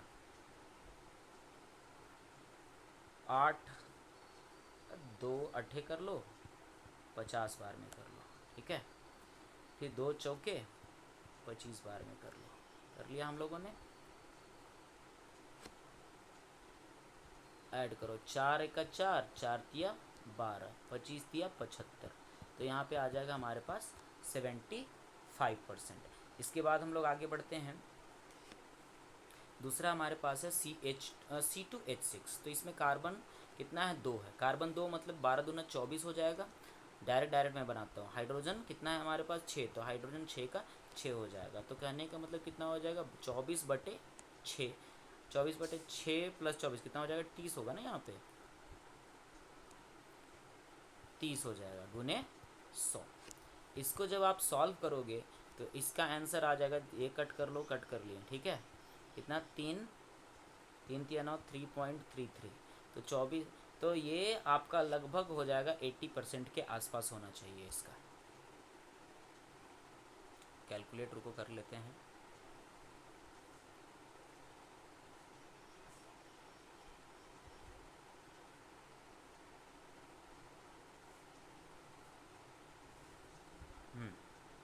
कैलकुलेट करोगे तो इसका लगभग 80% के आसपास होगा। अगला है हमारे पास कार्बन नंबर प्रोपेन के लिए। तो इसमें कार्बन कितना है, 3 है। तो बात है 36 हो जाएगा, 36। और हाइड्रोजन कितना है, 8 है। टोटल कितना हो जाएगा बेटा, 36 और 8 हो जाएगा हमारे पास 44। तो करेंगे हम लोग 36/44 गुना 100। इसको सॉल्व करोगे तो आपका आंसर आएगा 81.81। फिर डी नंबर को सॉल्व करना है। ये तो ए हम लोगों ने सॉल्व किया, बी सॉल्व किया, सी किया, हम लोगों ने डी कर रहे हैं। तो कार्बन का मास 4 है, तो 12 14 36 12 चौका 48 हो जाएगा यहाँ पे। और हाइड्रोजन 10 है, हाइड्रोजन 10, तो टोटल मिला करके आपका 58 हो जाएगा। तो यहाँ पे क्या आ जाएगा, 48/58 गुने 100। इसको जब आप सॉल्व करोगे तो इसमें आ जाएगा आपका 82.75। तो ये हो जाएगा आपका सबसे ज़्यादा। तो दिख रहा है ABCD में सबसे ज़्यादा किसका है, ब्यूटेन में कार्बन परसेंटेज सबसे ज़्यादा है। तो ये हो जाएगा आपका करेक्ट आंसर। अगला है हमारे पास, calculate the number of atoms in 11.2 litre of oxygen gas at STP। तो सबसे पहले जब भी हम लोग को वॉल्यूम वगैरह दिया हुआ रहेगा तो सबसे पहले क्या करना है, आपको नंबर ऑफ मोल्स निकालना है, ठीक है। तो नंबर ऑफ मोल्स निकालते हैं। अगर वॉल्यूम दे रखा है तो नंबर ऑफ मोल्स जो होता है, नंबर ऑफ मोल्स को मैं स्मॉल n डायरेक्ट लिख देता हूँ। नंबर ऑफ मोल्स जो होता है, जो हमारे पास वॉल्यूम होता है, गिवन वॉल्यूम ऑफ सॉल्यूट, या फिर वॉल्यूम ऑफ सॉल्यूट आप बोल दो, वॉल्यूम ऑफ सॉल्यूट या गिवन वॉल्यूम आप कर सकते हो, डिवाइडेड बाय उसका molar volume, divided by molar volume. तो गिवन वॉल्यूम कितना दे रखा है हमारे पास, 11.2। मोलर वॉल्यूम याद रखना है कि ये 22.4 होता है। तो नंबर ऑफ मोल्स कट करोगे तो यहाँ से 1/2 यानी कि 0.5 आ जाएगा। आगे हम लोग सॉल्व चलो करते हैं। तो क्या बोल रहा है कि calculate the number of atoms. तो देखना, ऑक्सीजन गैस बोला है, मतलब O2 बोला है। एक मॉलिक्यूल में 2 एटम है। तो हम लोग सबसे पहले फाइंड करते हैं कितने मॉलिक्यूल्स। तो याद रखना कि 1 mole is equals to 6.02 into 10 का पावर, यानी कि एवोगाड्रो नंबर इतना होता है, ठीक है। अब 1 मोल ऑफ ऑक्सीजन बोल रहा है तो इतना होगा, लेकिन हमारे पास कितना बोला है, 0.5 है। तो 0.5 मोल मतलब क्या हो जाएगा, 6.02, 0.5 से इसको मल्टीप्लाई कर देंगे। 0.5 से अच्छा आप क्या कर लो, 1/2 लिख लो, ज़्यादा आसान हो जाएगा याद कैलकुलेट करने में। इंटू 10 का पावर 23 मॉलिक्यूल ये हो जाएगा।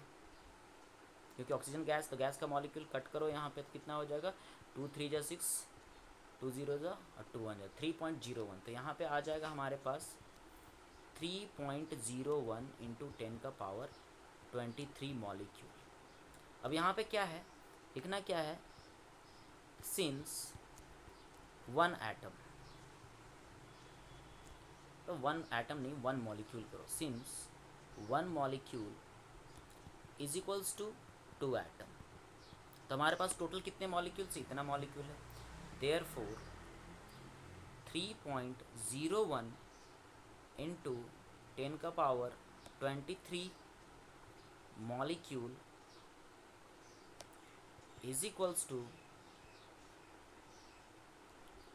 एक में 2 है तो इतना भी 2 से मल्टीप्लाई कर देंगे, 2 इंटू 3.01 इंटू 10 का पावर 23, मल्टीप्लाई करो, 2 1 जा 2, 2 0 जा 0.23 जा 6, तो 6.02 इंटू 10 का पावर 23 एटम्स होगा आपका करेक्ट आंसर। तो ऑप्शन नंबर आपका हो जाएगा ए।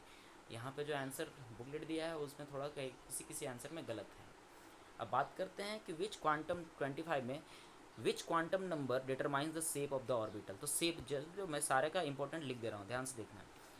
जो n होता है इसको प्रिंसिपल क्वांटम नंबर n जो है इसको हम लोग रेडियस या फिर एनर्जी या फिर साइज ये बताता है। l जो एक्चुअली शेप बताता है, जैसे s का स्फेरिकल होता है, p का डम्बल होता है, d का डबल डम्बल होता है, उसी तरह से f का फोरफोल्ड होता है। तो ये सब बताता है, शेप कौन बताता है, l बताता है, यानी कि एजीमुथल क्वांटम नंबर। m क्या है, ओरिएंटेशन। ओरिएंटेशन कहने का मतलब कहाँ पे पाया जाएगा, किस ऑर्बिटल में पाया जाएगा, ठीक है। स्पिन का मतलब होता है कि आपका किस तरह से क्लॉकवाइज स्पिन कर रहा है या एंटी क्लॉकवाइज स्पिन कर रहा है, उसके बारे में बताता है। तो ये याद रख लो, चारों क्वांटम नंबर क्या क्या फीचर्स है वो क्या बताते हैं। तो क्या पूछ रहा है यहाँ पे, शेप बता रहा है, तो आपका एजीमुथल क्वांटम नंबर आपका करेक्ट आंसर हो जाएगा। अगला बात करते हैं, the maximum number of electron in a shell is determined by, एक सेल के अंदर, एक सेल के अंदर, तो एक सेल के अंदर ऑर्बिटल कितना होता है, 1 shell orbital in 1 shell orbital is equals to n square से दिखता है। और क्या पूछ रहा है, इलेक्ट्रॉन, इसको तो थोड़ी देर पहले ही हम लोगों ने देखा, इलेक्ट्रॉन पूछ रहा है।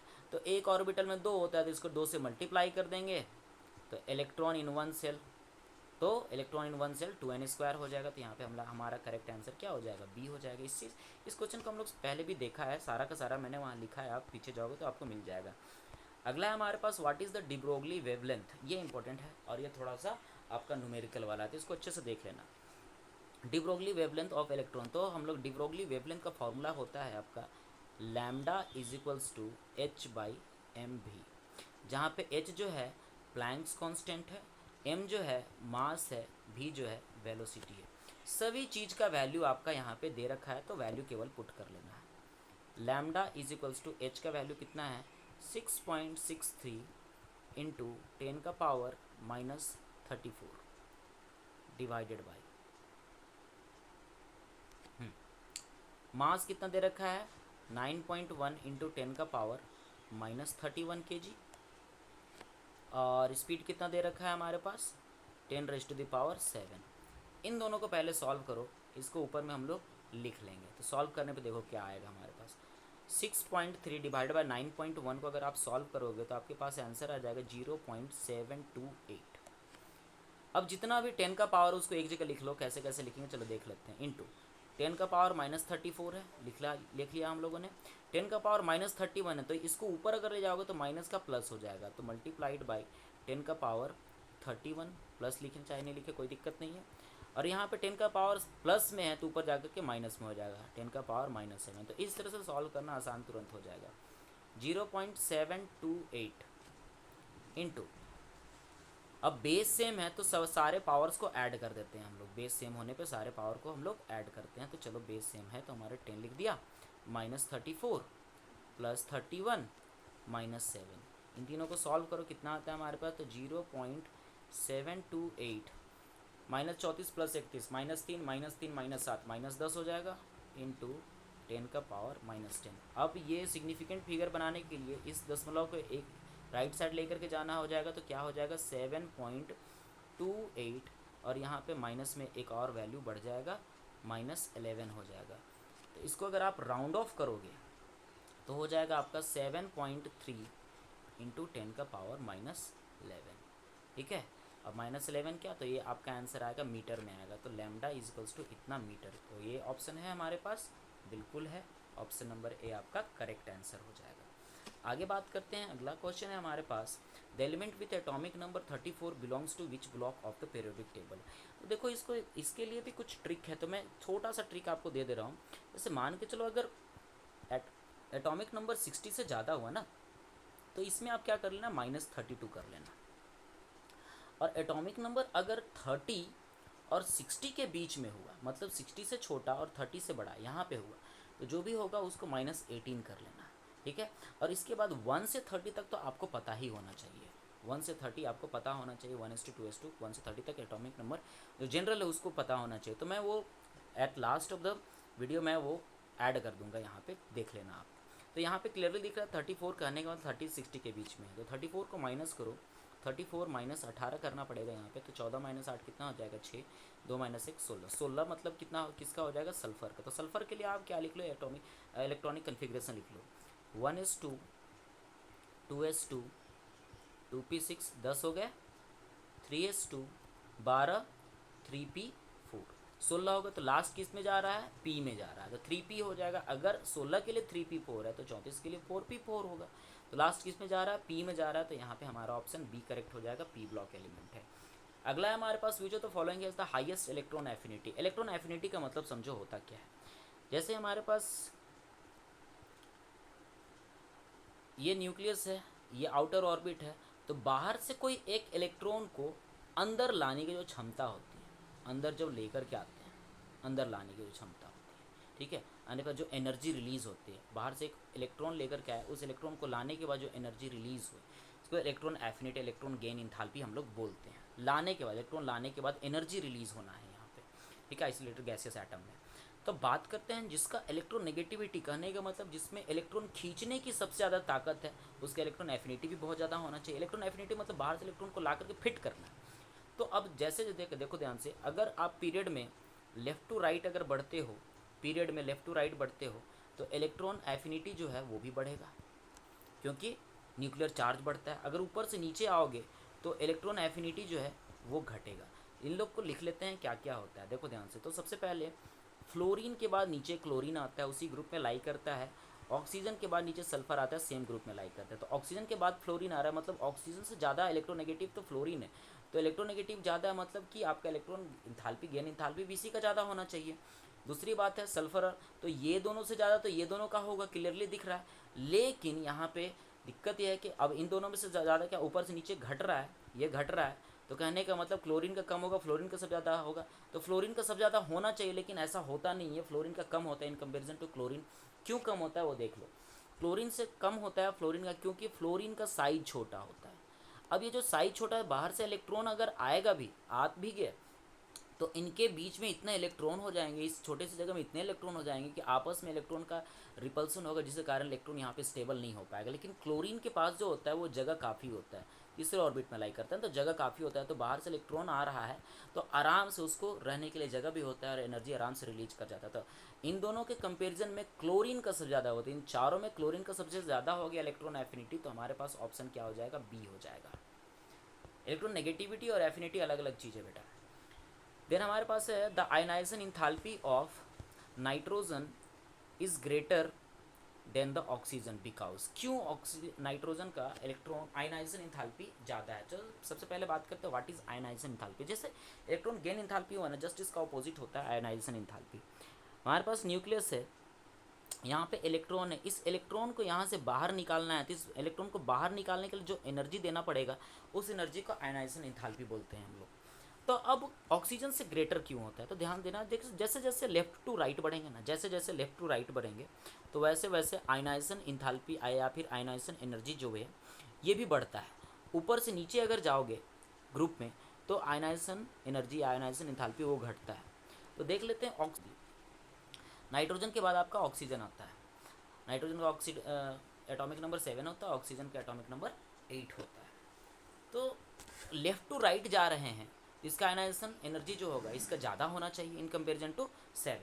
तो अब लेकिन यहाँ लिख रहा है नाइट्रोजन का ज़्यादा है, क्यों ज़्यादा है? तो याद रखना कि यहाँ पे अगर ऑर्बिटल हमारे पास अगर हाफ फिल्ड है या फिर फुल फील्ड है तो उनका स्टेबिलिटी एक स्टेप बढ़ जाता है, उनका स्टेबिलिटी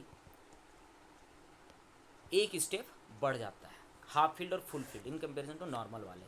तो चलो इसमें हम लोग भर लेते हैं। सबसे पहले कन्फिग्रेशन लिखते हैं। तो 7 के लिए क्या हो जाएगा, 1s2 2s2 2p3। एस में कितने, एक, एस में कितने, एक, पी में कितने, 3। तो एक ऑर्बिट में 2 इलेक्ट्रॉन हम लोगों ने भर दिया, एक ऑर्बिटल में 2 इलेक्ट्रॉन भर दिया, 3 ऑर्बिटल 3 इलेक्ट्रॉन भरना है, एक एक एक। क्लियरली दिख रहा है ये हाफ फील्ड है। ऑक्सीजन का भी चलो भर लेते हैं, कितना होता है, 8 है ना। तो 1s2 2s2 2p4 हो जाएगा, 4 4 8 हो गया हमारे पास, एक एक 3। 2 इलेक्ट्रॉन भरना, एक दो, 2 इलेक्ट्रॉन भरना, एक दो, 4 इलेक्ट्रॉन भरना, एक दो 3 और एक 4। तो ये देखो और ये देखो, इन दोनों कंपैरिजन में हाफ फील्ड है ये, और इससे नाइट्रोजन से जस्ट एक ज़्यादा है। तो नाइट्रोजन हाफ फील्ड ऑर्बिटल के कारण ज़्यादा इसके पास आयनाइजेशन एंथैल्पी होगा। कहने का मतलब यहाँ से इलेक्ट्रॉन निकालने के लिए आपको ज़्यादा एनर्जी देना पड़ेगा। तो नाइट्रोजन स्मॉलर साइज नहीं, नाइट्रोजन क्लियरली दिख रहा है, नाइट्रोजन तो यहाँ से बड़ा है ना, कि लेफ्ट टू राइट जा रहा है तो साइज घटता है। तो nitrogen has half field P orbital आपका करेक्ट ऑप्शन होने वाला है। अगला क्वेश्चन है, विच of the following is an alkaline earth metal. तो मैं यहाँ पे लिख दिया हूँ, देखो जो ग्रुप नंबर 1 होते हैं हाइड्रोजन को छोड़ करके जितने सारे होते हैं उनको अल्कली मेटल्स बोलते हैं। तो क्या क्या है, लिथियम है, सोडियम है, पोटासियम, रूबिडियम, सीजियम और फ्रांसियम है। और ग्रुप 2 वाले को अल्कलाइन अर्थ मेटल बोलते हैं, beryllium, magnesium, calcium, strontium, barium, radium, ये होते हैं। तो यहाँ पे हमारे पास क्या बोल रहा है, अल्कलाइन अर्थ मेटल। तो सोडियम तो यहाँ पे फर्स्ट में लाइक कर रहा है, मैग्नीशियम देखो यहाँ पे लाइक कर रहा है ग्रुप 2 में, तो ये हो जाएगा करेक्ट आंसर। आगे बढ़ते हैं, the atomic radius of an element decreases across the period because. अब अक्रॉस द पीरियड जो होता है, एटॉमिक रेडियस घटता क्यों है? तो देखो अक्रॉस द पीरियड क्या होता है, अक्रॉस द पीरियड कहने का मतलब लेफ्ट टू राइट के बारे में बातें हो रही। क्या होता है देखो ध्यान से, जैसे जैसे लेफ्ट टू राइट जाते हैं तो ये हमारे पास न्यूक्लियस है, यहाँ पर हमारे पास आउटर ऑर्बिट में इलेक्ट्रॉन है, न्यूट्रल मान के चले एक इलेक्ट्रॉन, तो यहाँ पे एक प्रोटॉन भी होगा। जैसे थोड़ा सा आगे बढ़े तो यहाँ पे प्रोटॉन 2 हो गया, इलेक्ट्रॉन भी 2 हो गया। अब ध्यान से देखो, जो प्रोटॉन 2 हो गया मतलब पॉजिटिव चार्ज बढ़ा, इलेक्ट्रॉन 2 हो गया तो यहाँ पे नेगेटिव चार्ज भी कंबाइनली नेगेटिव चार्ज बढ़ गया। तो positive negative charge left to right जैसे जैसे आप जाते जाओगे तो दोनों का जो मैग्नीट्यूड है, जो पावर है, जो क्षमता है वो बढ़ते जाएगा। और जितना ज़्यादा दोनों का क्षमता होगा पॉजिटिव और नेगेटिव का एक दूसरे को, उतना ही ज़्यादा वो अट्रैक्ट करेंगे। और अगर एक दूसरे को उतना ही ज़्यादा अट्रैक्ट करेंगे तो धीरे धीरे साइज क्या होता जाएगा आपका, छोटा होते जाएगा। लेफ्ट टू राइट अगर जाते जाओगे तो धीरे धीरे साइज छोटा होते जाएगा। तो ये क्यों हो रहा है, तो ये न्यूक्लियर चार्ज के कारण हो रहा है, क्योंकि पॉजिटिव चार्ज बढ़ रहा है ज़्यादा, धीरे धीरे बढ़ते जा रहा है, बढ़ते जा रहा है, बढ़ते ही जा रहा है। तो नेगेटिव चार्ज को अपने तरफ खींच रहा है। तो नेगेटिव चार्ज को अपने तरफ खींच रहा है मतलब इलेक्ट्रॉन जो है अंदर की तरफ और घुसते चले जा रहे हैं, तो इससे साइज छोटा हो रहा है। तो इसको क्यों किया जा रहा है, तो न्यूक्लियर चार्ज के कारण, क्योंकि न्यूक्लियर चार्ज धीरे धीरे आपका बढ़ रहा है। नंबर ऑफ सेल नहीं बढ़ रहा है बेटा, पूरे के पूरे पीरियड में एक ही सेल है। सेल कहने का मतलब ये हो, K shell, L shell, M shell, ये नहीं बढ़ रहा है एक ही सेल के बारे में, तो ये तो नहीं होने वाला है। दूसरा स्क्रीनिंग इफेक्ट। स्क्रीनिंग इफेक्ट क्या होता है उसको सबसे पहले समझ लो। ये हमारे पास यहाँ पे कोई इलेक्ट्रॉन है और यहाँ पे बाहर वाले में कोई एक इलेक्ट्रॉन, तो ये इलेक्ट्रॉन अगर अंदर में आना चाहता है, क्योंकि ये न्यूक्लियस तो पुल कर रहा है, इस इलेक्ट्रॉन को भी पुल कर रहा है, इस इलेक्ट्रॉन को भी पुल कर रहा है। तो ये इलेक्ट्रॉन अगर न्यूक्लियस के नज़दीक जाना चाहेगा तो अंदर वाला इलेक्ट्रॉन जो है इसके पास नेगेटिव चार्ज, तो ये नेगेटिव चार्ज ये इसके नेगेटिव चार्ज को क्या करेगा, पुश करेगा। पुश करेगा मतलब रिपेल करेगा। तो रिपेल करा कहने का मतलब इस इलेक्ट्रॉन को अंदर नहीं आने दिया, अंदर नहीं आने दिया कहने का मतलब सील्ड किया। इसी को स्क्रीनिंग इफेक्ट या फिर सील्डिंग इफेक्ट बोलते हैं। नन ऑफ दिस तो होगा ही नहीं, क्योंकि करेक्ट आंसर हम लोग का मिल चुका है। फिर हमारे पास है, in the reaction 2Na + Cl2 gives 2NaCl। तो इसमें क्या है, ऑक्सीडाइज होता है। यहाँ इलेक्ट्रॉन के टर्म में यहाँ पे किया गया था। इलेक्ट्रॉन के टर्म में ध्यान देना कि ऑक्सीडेशन, जब भी किसी के पास लॉस ऑफ इलेक्ट्रॉन होगा उसको ऑक्सीडेशन बोलेंगे, जब भी कहीं पे गेन ऑफ इलेक्ट्रॉन होगा उसको रिडक्शन बोलेंगे। तो दोनों का हम लोग अलग अलग लिख लेते हैं। सोडियम के लिए लिखते हैं, क्लोरीन के लिए लिखते हैं। तो सोडियम का क्या हुआ, यहाँ पे सोडियम यहाँ पे 0 स्टेट में था, 2 सोडियम है तो 2 सोडियम हम लोग ले लेते हैं। जैसे यहाँ पे कंबाइंड सॉल्ट बना तो ऑब्वियसली सोडियम ने क्लोरीन को दे दिया होगा अपना इलेक्ट्रॉन, तो दे दिया होगा इलेक्ट्रॉन मतलब कि इस पर प्लस चार्ज बन गया। क्लोरीन के बारे में बात करते हैं, Cl2। अब क्लोरीन ने क्या किया होगा, 2 इलेक्ट्रॉन जब यहाँ से दे रहा है, 2 इलेक्ट्रॉन जो यहाँ से दे रहा है, इस 2 इलेक्ट्रॉन को गेन करके 2Cl- बन गया होगा। तो ये पहले वाले ने क्या किया, ये इलेक्ट्रॉन दिया, तो जो देने वाला है वो क्या हो रहा है, ऑक्सीडेशन हो रहा है। तो सोडियम का ऑक्सीडेशन हो रहा है, तो ऑप्शन नंबर ए आपका करेक्ट हो जाएगा। नेक्स्ट हम लोग बात करते हैं the oxidation of chromium in K2Cr2O7। तो इसको एक्स मेथड से निकाल लेना है। सबसे पहले देखते हैं पोटासियम कितना है, तो पोटासियम 2 है, एक पोटासियम पे चार्ज कितना होता है या फिर उसका ऑक्सीडेशन नंबर कितना होता है, तो 1 होता है। 2 × 1 कर लिया हम लोगों ने। प्लस में क्रोमियम का तो निकालना है, टोटल क्रोमियम कितना है 2, क्रोमियम का निकालना है इसलिए x कर लिया हम लोगों ने।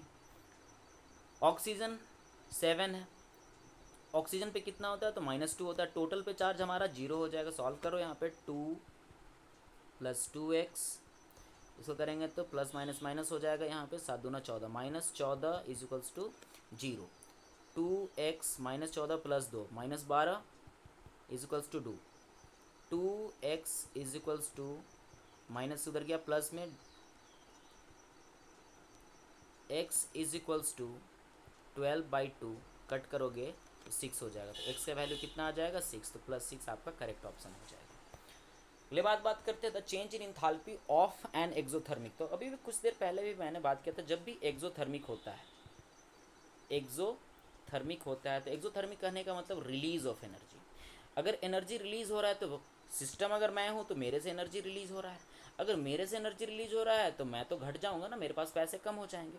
तो कभी भी एनर्जी रिलीज होता है, एक्सोथर्मिक होता है, तो वहाँ पे नेगेटिव वैल्यू आता है, तो यहाँ पे नेगेटिव हो जाएगा आंसर।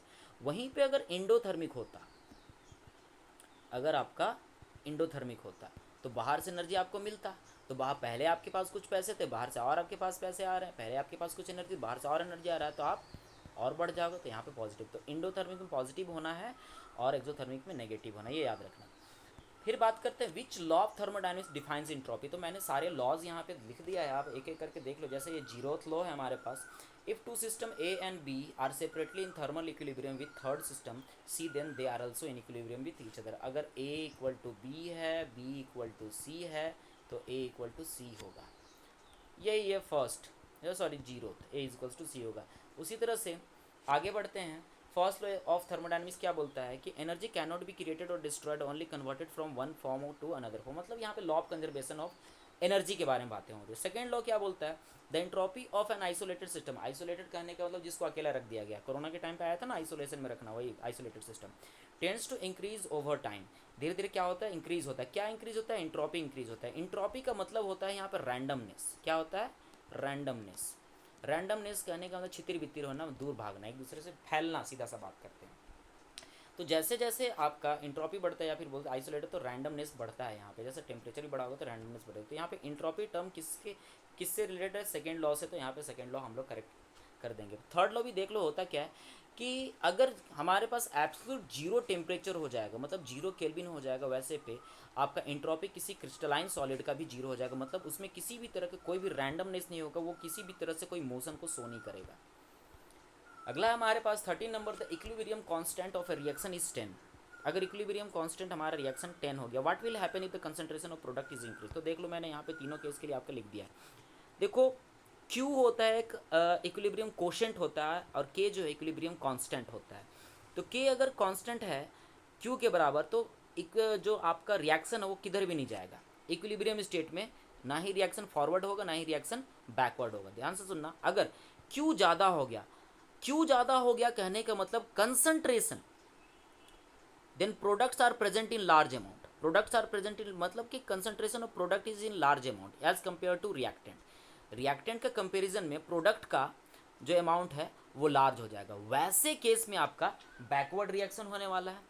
इस केस में आपका बैकवर्ड रिएक्शन होगा, मतलब कि प्रोडक्ट से आपका रिएक्टेंट की तरफ। तो यहाँ बोल क्या रह रहा है, what happens in the concentration if the concentration of the product is increase. अगर प्रोडक्ट का कंसंट्रेशन इंक्रीज कर देंगे तो बैकवर्ड रिएक्शन होगा प्रोडक्ट से रिएक्टेंट की तरफ, तो बैकवर्ड रिएक्शन इज फेवर्ड। हमारे पास ऑप्शन नंबर बी हो जाएगा। अगर ध्यान देना कि कंसंट्रेशन ऑफ रिएक्टेंट बढ़ा देंगे तो फॉरवर्ड रिएक्शन होगा, मतलब रिएक्टेंट टू प्रोडक्ट आने वाला। तो अगर रिएक्टेंट का कंसंट्रेशन तो फॉरवर्ड रिएक्शन होगा, तो ये याद रखना। और अगर दोनों कंसंट्रेशन में कोई चेंज नहीं आएगा तो यहाँ पे भी कोई चेंज नहीं आएगा। तो तीनों में से जो क्वेश्चन आएगा आप कर लेना। यही क्वेश्चन आया ऐसा जरूरी भी नहीं है, ये क्वेश्चन जो आएगा इसके लिए मैंने ये बता दिया है। अगला है the pH of neutral solution at 25 degree Celsius. तो पीएच देखो क्या होता है, पीएच रेंज में यहाँ पे लिख दे रहा हूँ आपके लिए। पीएच रेंज जनरली क्या शुरू ही होता है 0 से 14 तक, और यहाँ बीच में जो होता है वो 7 होता है। 7 से अगर धीरे धीरे अगर आपका लेफ्ट की तरफ मतलब घटते जाएगा तो ये एसिडिक बिहेवियर को शो करेगा। मतलब 5.9 6.999 भी होगा तो वो एसिडिक नेचर का होगा, ठीक है। 7 आपका न्यूट्रल नेचर का। उसी तरह से 7 से बढ़ते 7.1 भी हो गया तो वो बेसिक नेचर का होगा। तो इधर बढ़ेगा तो आपका बेसिक नेचर का होते जाएगा। तो न्यूट्रल सॉल्यूशन बोला है तो न्यूट्रल मतलब 7 आपका करेक्ट आंसर हो जाएगा। फिर बात करते हैं which of the following is Lewis base. तो लेविस एसिड और बेस का फंडा सबसे पहले समझो होता क्या है। लेविस बेस उसको बोलते हैं वैसे molecule which can donate lone pair of electron, और लेविस एसिड उनको बोलते हैं वैसे molecule which can accept lone pair of electron, मतलब 2 इलेक्ट्रॉन को गेन करेगा या लूज करेगा। सबसे पहले एक एक के बारे में हम लोग बात कर लेते हैं। तो BF3 के बारे में बात करते हैं। तो BF3 अब बोरोन के पास देखो तो आउटर मोस्ट में 3 इलेक्ट्रॉन होते हैं, तीनों ने बॉन्ड में बना लिया। अब बोरोन के पास चेक करो कितने इलेक्ट्रॉन टोटल हो, क्या ऑक्टेट पूरा है कि नहीं। तो 1 2 3 4 5 और 1 6 इलेक्ट्रॉन इसका, और 2 इलेक्ट्रॉन बाहर से चाहिए होगा बोरोन को, मतलब बाहर से चाहिए होगा, मतलब इसको लोन पेयर चाहिए, तो ये तो एसिड के जैसा होगा, ये बेस नहीं कहलाएगा। अमोनिया को चेक करो तो अमोनिया में NH और एक लोन पेयर होता है जगमगाता हुआ, और हम लोग ये जो लोन पेयर है किसी को डोनेट कर सकता है आराम से, तो यही हमारे पास बेस हो जाएगा। तो ऑप्शन बी हमारा करेक्ट हो जाएगा। ऑप्शन C D करेक्ट क्यों नहीं होगा उसके बारे में भी देख लो। H+ इसके ऊपर क्या है, पॉजिटिव चार्ज है बेटा, तो पॉजिटिव चार्ज कहने का मतलब कहीं से इलेक्ट्रॉन इसको मिलता है तो आराम से ले लेगा, तो एक्सेप्ट कर रहा है लोन पेयर, तो लेविस एसिड कहलाएगा। AlCl3 के बारे में चेक कर लो तो AlCl इस तरह से है, 3 Cl है। अब एल्यूमिनियम और क्लोरीन में ज़्यादा इलेक्ट्रोनेगेटिव क्लोरीन होता है, इसलिए इलेक्ट्रॉन को अपने तरफ खींचता है। इलेक्ट्रॉन खींचता है तो क्या होता है, इस पर थोड़ा सा नेगेटिव चार्ज जनरेट होता है। उसी तरह से इस क्लोरीन पे भी नेगेटिव चार्ज जनरेट होगा, इस क्लोरीन पे भी नेगेटिव। अब तीनों कारण एल्युमिनियम पे थोड़ा पॉजिटिव चार्ज जनरेट हो जाएगा। अब ये पॉजिटिव चार्ज अगर एल्युमिनियम पे जनरेट हुआ तो इसको कहीं से इलेक्ट्रॉन मिलेगा तो वो लेना चाहेगा ना, तो अगर इलेक्ट्रॉन लेना चाह रहा है तो ये तो एसिड, तो ये BF3 भी एसिड हो जाएगा, H+ भी एसिड हो जाएगा, और LCl3 भी आपका लेविस एसिड हो जाएगा। सिर्फ और सिर्फ अमोनिया NH3 आपका लेविस बेस कहलाएगा। लास्ट क्वेश्चन है हमारे पास द कॉमन आयन इफेक्ट। अब कॉमन आयन इफेक्ट होता क्या है सबसे पहले ये जान लो। The suppression in the dissociation of a weak electrolyte by addition of strong electrolyte having common ion is called common ion effect. समझो क्या हुआ क्या नहीं हुआ, इतना तो बोल दिए, समझे कुछ नहीं। देखो ध्यान से, दो हम लोगों ने इलेक्ट्रोलाइट लिया, दो इलेक्ट्रोलाइट में सबसे पहला इलेक्ट्रोलाइट ले लिया हम लोगों ने NH4OH, दूसरा ले लिया NH4Cl। अब इन दोनों के बारे में बात करें तो NH4OH जो है ये वीक है, NH4Cl जो है ये स्ट्रॉन्ग है। ये आपका पानी में जैसे ही डाले, तो पानी में जैसे डालते हैं इक्विलिब्रियम कांस्टेंट सॉल्युबिलिटी इक्विलिब्रियम पे होता है, कुछ बनते रहता है, फिर मतलब घुलते रहता है, वापस क्रिस्टल में कन्वर्ट होते जाता है, घुलते रहता है क्रिस्टल में कन्वर्ट, घुलते रहता है। तो क्या होगा, NH4 प्लस OH माइनस में आएगा। यहाँ पर भी सेम चीज़ होगा आपका, NH4 प्लस Cl माइनस होगा। अब देखो NH4 प्लस दोनों में है, अब कॉमन आयन हो गया, तो ध्यान देना इसका भी NH4 निकल के NH4 बन रहा था, इसका भी NH4 निकल के NH4 बन रहा था। तो देखो ध्यान से, यहाँ पे प्रोडक्ट में कंसंट्रेशन बढ़ रहा है, और अगर प्रोडक्ट में कंसंट्रेशन बढ़ रहा है मतलब बैकवर्ड रिएक्शन होगा। अब बैकवर्ड रिएक्शन इन दोनों में किस में जल्दी ज़्यादा होगा, तो इसमें ये वाले वीक वाले केस में क्या हो रहा था कि फॉरवर्ड रिएक्शन स्लोली हो रहा था, मतलब डिसोसिएशन NH4OH का स्लोली हो रहा था। इसके कारण और स्लो हो जाएगा, मतलब इसका सॉल्युबिलिटी जो है वो सप्रेस हो जाएगा, मतलब कम जल्दी घुलेगा, इक्विलिब्रियम पे बहुत धीरे धीरे आएगा। तो ये किससे रिलेटेड है, तो सॉल्युबिलिटी इक्विलिब्रियम को क्या करता है, ये डिस्टर्ब करता है, कॉमन आयन इफेक्ट। तो ऑप्शन नंबर आपका सी हो जाएगा। ठीक है बच्चों, तो होप आपको वीडियो पसंद आया होगा। हम लोगों ने कोशिश की थी 1 घंटा में सारे के सारे क्वेश्चन को सॉल्व करने का, तो इसमें क्वेश्चन तो सॉल्व 1 घंटे के अंदर ही हो जाता, लेकिन कुछ मैंने आपको ट्रिक्स भी दे दिया, कुछ चीज़ें और भी मैंने बताई, ताकि आपको पढ़ने में और चीज़ों को जानने में और आसानी हो। ठीक है बच्चों, तो ये तो पहला मॉडल जो इस साल का मॉडल पेपर था वो हमने किया। इसी तरह से 1-2 और मॉडल पेपर मैं करूँगा, और आप लोग बने रहें, देखें और अच्छे से तैयारी करें ताकि आपका एग्ज़ाम अच्छे से जाए। तब तक के लिए धन्यवाद। लाइक करें, सब्सक्राइब करें, शेयर करें, अपने दोस्तों के साथ शेयर करें जितना से जितना ज़्यादा हो सके। ठीक है, thank you to all, thank you for watching.